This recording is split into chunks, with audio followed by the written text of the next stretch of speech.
অনিকেতকে কি একটা শেষ সুযোগ দেওয়া উচিত শ্যামলীর? কোন গোপনে মন ভেসেছে সিরিয়ালের নতুন প্রোমো চলে এসেছে, আর আমরা তাতে দেখতে পাচ্ছি অহনা ও সুমিত টাকা নিয়ে পালানোর জন্য একেবারে রেডি। তারা একটা ধাবায় বসে শেষ মুহূর্তের প্ল্যান করতে থাকে। ঠিক তখনই পুলিশ নিয়ে হাজির হয়ে যায় শ্যামলী ও অনিকেত। শ্যামলী অহনাকে কষিয়ে একটা থাপ্পড় মারে। অনি বলে, আজ থেকে তোমার সাথে আমার সব সম্পর্ক চিরদিনের মতো শেষ।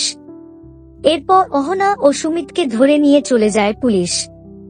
এরপর শ্যামলীও চলে যেতে চাইলে অনি শ্যামলীকে বলে, আমাকে আর একটা শেষ সুযোগ দেওয়া যায় না। এটা শুনেই দাঁড়িয়ে পড়ে শ্যামলী।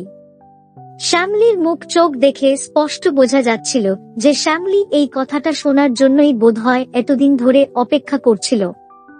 সো তোমাদের কি মনে হয়, তোমাদের মতে কি শ্যামলীর অনিকেতকে আর একটা সুযোগ দেওয়া উচিত, নাকি তার অনিকে আর একটু বাজিয়ে দেখা উচিত? অবশ্যই জানিও কমেন্ট করে।